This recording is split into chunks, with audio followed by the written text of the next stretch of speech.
I bought fake eyebrows. So I bought every single one I could find, and I didn't shave my eyebrows. Which one?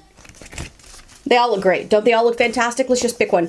I'm gonna assume that you put these on the way you would put on a tattoo on a child. This has a measurement.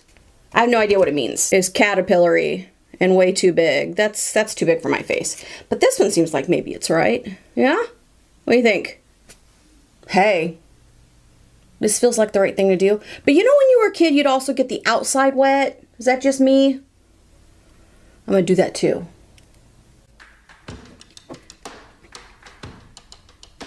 Harder than it looks. Harder than it looks. How when you were a kid, you'd just cheat a little bit to see if it actually worked?